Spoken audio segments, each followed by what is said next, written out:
जय श्री कृष्ण दोस्तों, life style with God में आपका स्वागत है। दोस्तों, यहाँ पर हम श्रीमद् भगवत गीता के तीसरे अध्याय का अध्ययन कर रहे हैं, जिसका नाम कर्मयोग है। आज हम 11वें और 12वें श्लोक का अध्ययन करेंगे। यहाँ पर प्रजापति ब्रह्मा की आज्ञा होने के कारण कर्मों की अवश्य कर्तव्यता सिद्ध की गई है। देवान् भावयतानेन ते देवा भावयन्तु वः परस्परं भावयन्तः श्रेयापरं वापस्यथा। तीसरे अध्याय के 11वें श्लोक में भगवान श्री कृष्ण अर्जुन से कहते हैं कि तुम लोग इस यज्ञ के द्वारा देवताओं को उन्नत करो और वे देवता तुम लोगों को उन्नत करें। इस प्रकार निस्वार्थ भाव से एक दूसरे को उन्नत करते हुए तुम लोग परम कल्याण को प्राप्त हो जाओगे। अब पहले समझते हैं कि अनेन पद यहाँ किसका वाचक है और उसके द्वारा देवताओं को उन्नत करना क्या है। अनेन पद जिसका प्रकरण चल रहा है उस स्वधर्म रूप यज्ञ का ही वाचक है, किंतु यहाँ जिस यज्ञ में वेद मंत्रों द्वारा देवताओं को हविष्य दिया जाता है उसको उपलक्षण बनाकर स्वधर्म पालन रूप यज्ञ की अवश्य कर्तव्यता का प्रतिपादन किया गया है।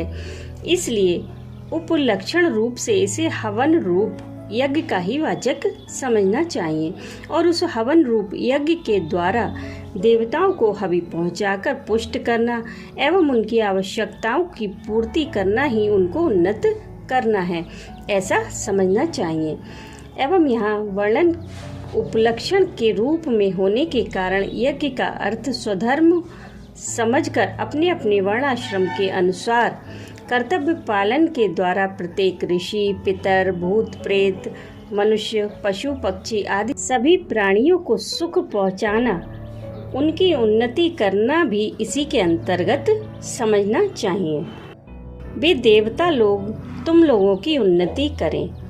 इस कथन से यह भाव दिखलाया गया है कि जिस प्रकार यज्ञ के द्वारा देवताओं को पुष्ट करना तुम्हारा कर्तव्य है, उसी प्रकार तुम लोगों की आवश्यकताओं को पूर्ण करके तुम लोगों को उन्नत करना देवताओं का भी कर्तव्य है।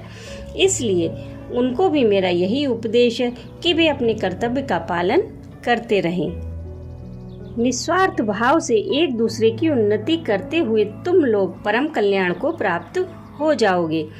इस कथन से ब्रह्मा जी ने यह भाव दिखलाया है कि इस प्रकार अपने अपने स्वार्थ का त्याग करके एक दूसरे को उन्नत बनाने के लिए अपने कर्तव्य का पालन करने से तुम लोग इस सांसारिक उन्नति के साथ साथ परम कल्याण रूप मोक्ष को भी प्राप्त हो जाओगे।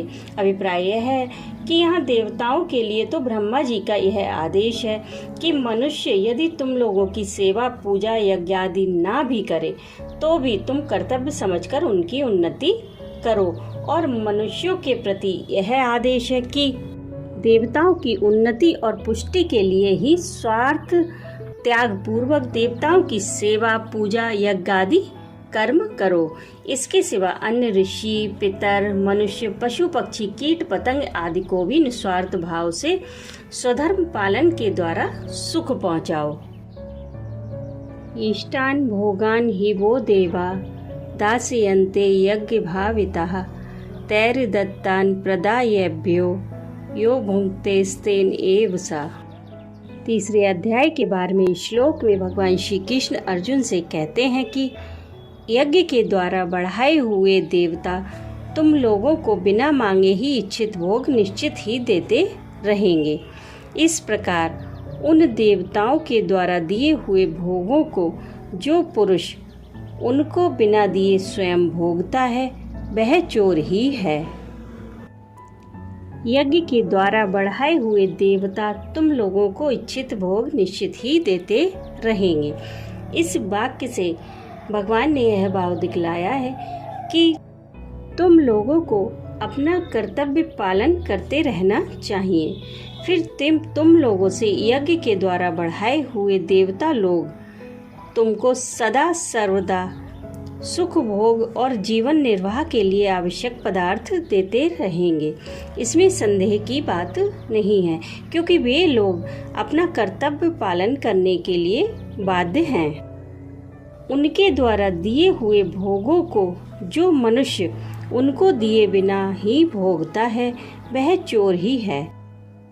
यहाँ तक प्रजापति के वचनों का अनुवाद कर अब भगवान उपर्युक्त वाक्य से यह भाव दिखलाते हैं कि इस प्रकार ब्रह्मा जी के उपदेशानुसार वे देवता लोग सृष्टि के आदि काल से मनुष्यों को सुख पहुंचाने के लिए उनकी आवश्यकताओं को पूर्ण करने के निमित्त पशु पक्षी औषध वृक्ष तृण आदि के सहित सबकी पुष्टि कर रहे हैं और अन्य जल पुष्प फल धातु आदि मनुष्योपयोगी समस्त वस्तुएं मनुष्यों को दे रहे हैं। जो मनुष्य उन सब वस्तुओं को उन देवताओं का ऋण चुकाए बिना उनका न्यायोचित स्वत्व उन्हें अर्पण किए बिना स्वयं अपने काम में लाता है, वह वैसे ही कृतघ्न और चोर होता है जैसे कोई स्नेहशील माता पिता आदि से पाला पोसा हुआ पुत्र उनकी सेवा न करने से एवं उनके मरने के बाद श्राद्ध तर्पण आदि न करने से,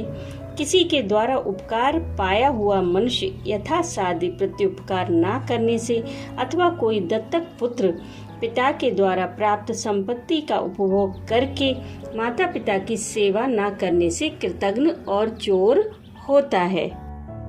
अब यहाँ पर प्रश्न यह है कि जबकि देवता लोग मनुष्यों द्वारा संतुष्ट किए जाने पर उनको आवश्यक भोग प्रदान करते ही हैं, तो फिर उनसे पाए हुए भोगों को यदि मनुष्य उन्हें वापस ना भी दे तो वह चोर कैसे है। सृष्टि के आरंभ काल से ही मनुष्य यज्ञ के द्वारा देवताओं को बढ़ाते आए हैं और देवता लोग मनुष्यों को इष्ट भोग प्रदान करते आए हैं।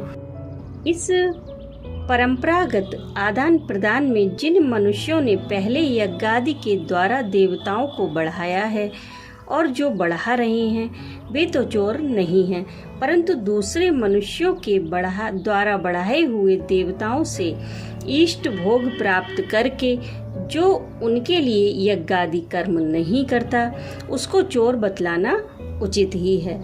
जैसे किसी दूसरे मनुष्य के द्वारा पुष्ट की हुई गाय का दूध यदि कोई दूसरा मनुष्य यह कहकर पीता है कि गौओं की सेवा मनुष्य ही करते हैं और मैं भी मनुष्य ही हूँ, तो वह चोर ही समझा जाता है।